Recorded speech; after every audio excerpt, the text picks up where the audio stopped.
তো আমরা বন্ধুরা আপনারা কেমন আছেন অবশ্যই কিন্তু কমেন্টে জানাতে পারেন। তো আজকে একটু আলোচনা করব। সম্প্রতিকালে আপনারা দেখতে পাচ্ছেন কিছু অভিযোগ উঠেছে যে যারা পশ্চিমবঙ্গে যারা পরিযায়ী শ্রমিক আছে তারা ভিন রাজ্যে গিয়ে আহত হচ্ছেন বা তাদের উপর অত্যাচার হচ্ছে, এমন একটি অভিযোগ কিন্তু উঠেছে। এবং আমরা সাধারণত দেখতে পেলাম মুর্শিদাবাদের এক যুবক সম্ভবত তিনি নাকি তাকে নাকি মারা হয়েছে বা যাই হোক কিছু তার সঙ্গে ঘটনা ঘটেছে।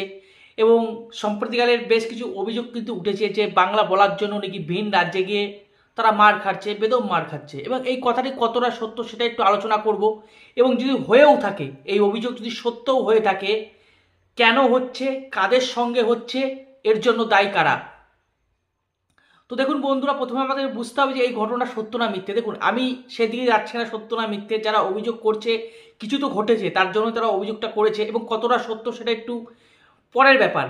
এবার কথাটা হচ্ছে কবে থেকে শুরু হয়েছে। দেখুন বন্ধুরা, এটা শুরু হয়েছে কিন্তু মুর্শিদাবাদের দাঙ্গার পর থেকে। মুর্শিদাবাদ দাঙ্গা মানে, দেখুন মুর্শিদাবাদ দাঙ্গা ঠিক নয়, যেদিন থেকে মুর্শিদাবাদে হিন্দুদের উপর আক্রমণ হয়েছে আপনারা সকলেই জানেন।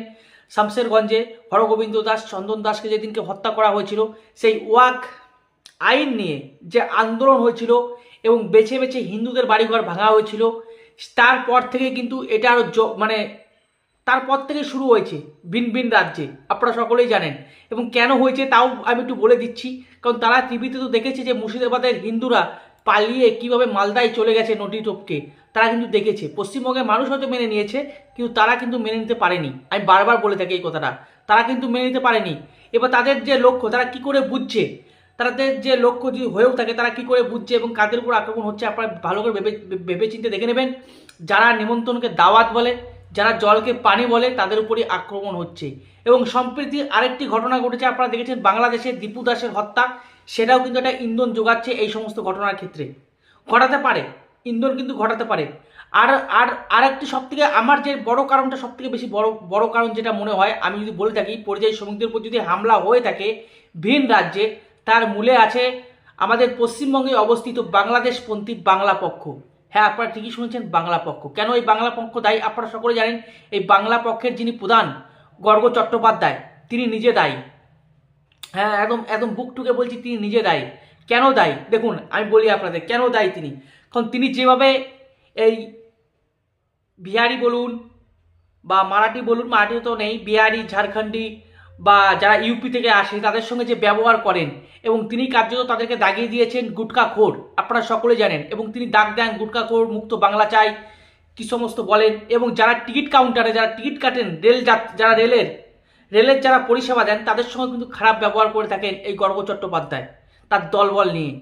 তো সেই জিনিসটাই আমি যেদিন থেকে এই জিনিসটা শুরু করেছেন যে এই হিন্দি ভাষীদের উপর আপনারা অত্যাচার করছেন, গর্গ চট্টোপাধ্যায় কি তাদের উপর অপমানজনক কথাবার্তা বলছেন, তো শুরুটা তো গর্গ চট্টোপাধ্যায় করেছেন। এবং আমি সেদিনই বলেছিলাম এই যে এই গর্গ চট্টোপাধ্যায় যা করছেন এতে তার কিছু ক্ষতি হবে না। কারণ গর্গ চট্টোপাধ্যায়ের যারা নেতৃত্বে আছেন তারা কিন্তু ওই বহিরাজ্যে বা ভিন রাজ্যে কাজে যান না, তারা কিন্তু গরিব নয়, তাদের ঘর কিন্তু সংসার ঠিক চলে যাচ্ছে।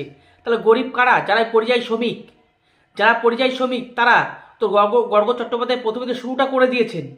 শুরুটা তো পশ্চিমবঙ্গ থেকেই হয়েছে গর্গ চট্টোপাধ্যায়ের নেতৃত্বে। তো এখন তারাও শুরু করে দিয়েছে, কারণ এই গর্গ চট্টোপাধ্যায় যেরকম বাংলা পক্ষ আছে আমাদের পশ্চিমবঙ্গে, এরকম প্রতিটি রাজ্যে একটি করে পক্ষ আছে। আমি সিরিয়াস বলছি, প্রতিটা রাজ্যে একটি করে পক্ষ আছে। এবং তারা তখন কি দেখলো যে বাংলা পক্ষ যদি পশ্চিমবঙ্গে শুরু করতে পারে, তাহলে তাদের রাজ্যে কেন শুরু করতে পারবে না? পরিষ্কার পরিচ্ছন্ন কথা। এর জন্য তো গর্গ চট্টোপাধ্যায়কে গর্গ চ্যাটার্জি নাকি নাম, তাকে ধরা উচিত। যে মশাই আপনি শুরু করেছেন, আপনার জন্য আজকে পশ্চিমবঙ্গের পরিযায়ী শ্রমিক ভিন রাজ্যে গিয়ে মার খাচ্ছে, এর জন্য দায়ী তো আপনি দায়ী। আর এটা করার একটা কারণ আছে, আমি যতটুকু সম্ভব আমি জানি, আমি মনে করি, আমি একটু বিশ্লেষণ করি। দেখুন, এর কারণ মূলত একটাই কারণ, যে নিজেদের মধ্যে গন্ডগোল বাঁধিয়ে নিজেদের মধ্যে, মানে বোঝেন তো, তার ডিপ স্টেটের কাজ কি, যে ভারতবর্ষকে কন্ট্রোল করা। এবং কোনো মতে যখন ভারতবর্ষ যখন কন্ট্রোল করতে পারছে না, তখন তাদের একটা প্রশ্বাস থাকে, একটা ইচ্ছা থাকে যে নিজেদের মধ্যে ঝামেলা লাগিয়ে দাও। সে একটা চেষ্টা কিন্তু এই বাংলা পক্ষ করে থাকে। এবং বাংলা পক্ষের মতন আরও যে সমস্ত রাজ্যে এই পক্ষ আছে, তারা কিন্তু এই কাজটা করে থাকে। তাদের কি কাজ? এই বাঙালিদের সঙ্গে বিহারিদের লাগিয়ে দাও, এই বাঙালিদের সঙ্গে ঝাড়খণ্ডেদের লাগিয়ে দাও, এই বাঙালিদের সঙ্গে উড়িষ্যাদের লাগিয়ে দাও, বা মারাঠিদের সঙ্গে বিহারিদের লাগিয়ে দাও। এই একটা প্রচেষ্টা কিন্তু সব জায়গাতেই হচ্ছে।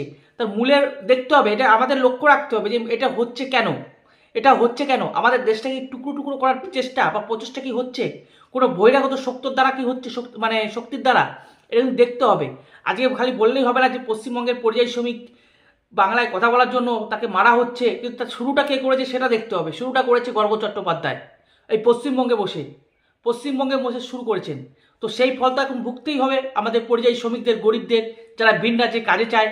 এবং এই নিয়ে দেখলাম একজন ইউটিউবার ভিডিও করেছেন, একজন সত্য কথা বলেছেন যে পশ্চিমবঙ্গের পরিযায়ী শ্রমিক ভাই পশ্চিমবঙ্গেই থাকবে। আজকে পশ্চিমবঙ্গে যদি কোম্পানি থাকতো তাহলে পশ্চিমবঙ্গের যারা পরিযায়ী শ্রমিক, এখন আপনারা ভাববেন না যে পরিযায়ী শ্রমিক মানে শুধু অশিক্ষিত মানুষ, এটা ভাববেন না। যারা ডিপ্লোমা পাস করে, যারা আইটিআই পাস করে, তারাও কিন্তু এখন পরিযায়ী শ্রমিক। কারণ পশ্চিমবঙ্গে কোনো কোম্পানি নেই, কোনো কাজ নেই, তার ফলে কিন্তু তারা যাচ্ছে বাইরের রাজ্যে, ভিন রাজ্যে। তো তারাও তো এখন পরিযায়ী শ্রমিক। তো পশ্চিমবঙ্গে যদি কোম্পানি বসতো তাহলে তারা আর পরিযায়ী শ্রমিক হতো না। আমি দেখলাম একজন ইউটিউবার তিনি কিন্তু এই প্রশ্নটি তুলেছেন, আর আমি তাকে সাপোর্ট করি। যথেষ্ট সুন্দর প্রশ্ন। আজকে যদি পশ্চিমবঙ্গের নিজের একটি যদি থাকতো, ইন্ডাস্ট্রি হাব থাকতো, ইন্ডাস্ট্রি হাব যদি আজকে পশ্চিমবঙ্গে থাকতো তাহলে কি তারা যেতে হতো কি? আপনারা অবশ্যই কমেন্টে জানান। এবং আবারও বলছি, এই জিনিসটা যেটা শুরু হচ্ছে, এখনই আপনারা প্রশ্ন করবেন আমরা তো পরিযায়ী শ্রমিক, ভারতবর্ষে থাকি, এক রাজ্য থেকে অন্য রাজ্যে যেতেই পারি। ঠিক সেরকমই সত্য, যারা হিন্দিভাষী পশ্চিমবঙ্গে এসে কাজ করে তাদের সঙ্গে যদি গর্গ চট্টোপাধ্যায়ের নেতৃত্বে গুন্ডামি করা হয় তাদের সঙ্গে, তাহলে তার মতন তো পক্ষ আরও আছে ওই সমস্ত রাজ্যে। বিহারি বলুন, মহারাষ্ট্রেই বলুন, ইউপিতেই বলুন, তারাও তো বসে আছে ওরকম পক্ষ নিয়ে। যে এই পক্ষ যদি শুরু করে তারাও তো শুরু করবে, এবং তারা এখন শুরু করেছে। আর একটা মূল কারণ রয়েছে, ওইটা মুর্শিদাবাদের ঘটনা আমরা ভুলে গেছি, পশ্চিমবঙ্গের মানুষ ভুলে গেছে, কিন্তু এইখানকার হিন্দুরা, এই মধ্যপ্রদেশ, তারপরে ইউপি, বিহার, গুজরাট, এই সমস্ত হিন্দুরা কিন্তু ভোলেনি। তারা কিন্তু ভোলেনি মুর্শিদাবাদের ঘটনা, তারা কিন্তু দেখেছে এবং বুঝেছে যে কি করণীয়। এবং এখন যেটা হওয়ার সেটাই হচ্ছে। এবং আমি বলছি এটা একটা চক্রান্ত হতে পারে, বহিরাগত কোনো শক্তির একটা চক্রান্ত হতে পারে, যে নিজেদের মধ্যে লাগিয়ে দাও ঝামেলা। কারণ আমাদের দেখতে হবে যারা মারছে, বলা হচ্ছে যে পরিযায়ী শ্রমিকদের মারা হচ্ছে পশ্চিমবঙ্গের যারা বাঙালি, কিন্তু যারা মারছে তারাও কি আসলে ভারতীয়? যারা মারছে এই সমস্ত মানুষদের, তারাও কি আসলে ভারতীয়, না তারা কোনো বহিরাগত? সেটাও দেখতে হবে। খালি বলে দিলে হবে না যে এই উড়িষ্যায় গেল, উড়িষ্যার লোকে মারলো। সেখানে যদি কোনো বহিরাগত লোক থাকে, কোনো ভিন দেশের লোক যদি এসে মারে, তখন আপনি কি করবেন? তারপরে তখনই তো লক্ষ্য রাখা উচিত, তখনই বুঝতে হবে যে এইভাবে নিজেদের মধ্যে ঝামেলা লাগিয়ে আমাদের দেশটাকে, মানে কি বলবো, টুকরো টুকরো করতে চাইছে, যাকে বলা হয় টুকরা টুকরা গ্যাং। আর যে কাজটা করে থাকে এই বাংলা পক্ষ, আমি একদম চ্যালেঞ্জ নিয়ে বলি, এই বাংলা পক্ষ কিন্তু করে থাকে। আপনাদের কি মনে হয় আপনারা অবশ্যই কমেন্টে জানান। এবং রাজনৈতিকভাবেও একটা চেষ্টা কিন্তু করা হয়। কারণ কেন করা হয় আমি বলে দিচ্ছি। এই যে মাননীয় মুখ্যমন্ত্রী যে কথাগুলো বলেন যে কেন্দ্র সরকার বাঙালিদের ঘৃণা করে, আরও আরও ইত্যাদি ইত্যাদি বলেছেন তিনি, যে বিজেপি নাকি বাঙালিদের ঘৃণা করে, বাঙালিদের কটূক্তি করে, বাঙালিদের মানে নিচে দেখে। তো এই সমস্ত জিনিস রাজনৈতিকভাবে ঘৃণা একটা রাজনীতি করেও এই একটা জিনিস কিন্তু উস্কে দিয়েছেন মাননীয় মুখ্যমন্ত্রী নিজে। তার জন্যই তো দেখতে পাচ্ছেন বাংলার পাশে কে রয়েছে, বিহার আর উড়িষ্যা, সেই দুটো রাজ্যে কিন্তু বেশি হচ্ছে। কেন হচ্ছে তার কারণটা বুঝতে হবে, কারণ তারা তো দেখছে, তারাও তো টিভি দেখে, তারাও কিন্তু অল্প অল্প বাংলা বোঝে, উড়িষ্যার মানুষও কিন্তু বাংলা বোঝে। তো যখন আমাদের এখান থেকে কোনো বক্তৃতা দিচ্ছেন, তখন তারাও তো দেখছে, আচ্ছা এই ব্যাপার, আমাদেরকে গুটখাখোর বলবেন আর আপনারা আমার রাজ্যে এসে আবার টাকা কামাবেন, এটা তো মেনে নেওয়া যায় না। এটা কি মেনে নেওয়া যায়? তো সেই হিসেবেই শুরু হয়েছে। এখন আপনারা বলতেই পারেন যে প্রায় 3 কোটি লোক রয়েছে বিহারি পশ্চিমবঙ্গে।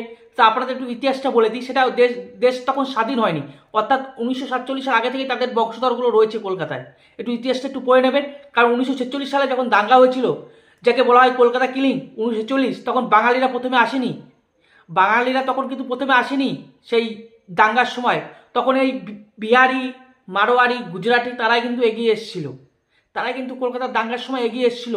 আপনারা ইতিহাসটা একটু ভালো করে পড়ে নেবেন, তাহলে বুঝতে পেরে যাবেন যে এই যে পশ্চিমবঙ্গে যে সমস্ত বিহারি রয়েছে, মারোয়ারি রয়েছে, তারা কবেকার, তাদের পূর্বপুরুষ এখানেই অবস্থিত, তাদের খুঁটি এখানেই।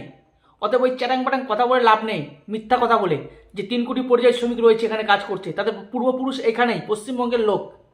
একটু খোঁজখবর নিয়ে দেখবেন। এখন আপনারা নিজেরা শুরু করেছেন প্রথমে, এখন তারাও শুরু করে দিয়েছে। এর জন্য দায়িত্ব পশ্চিমবঙ্গে আমি বলবো বাংলা পক্ষ এবং আমাদের রাজনৈতিক দল হিসেবে আমাদের সরকার। আপনাদের কি মনে হয় আপনারা অবশ্যই কমেন্টে জানান। এবং এই সমস্ত করে কি হয় আমি তো বলেই দিলাম যে নিজেদের মধ্যে ঝামেলা লেগে দেশটাকে মানে টুকরো করার একটা প্রচেষ্টা, দেশটাকে একটা টুকরো করার প্রচেষ্টা চালানো হচ্ছে এখানে। তা আপনারা অবশ্য আপনাদের কি মনে হচ্ছে আপনারা কমেন্টে জানান। তো ভালো থাকুন, সুস্থ থাকুন, রাম রাম, ভারত মাতাকে জয়, বন্দে মাতরম, জয় শ্রীরাম।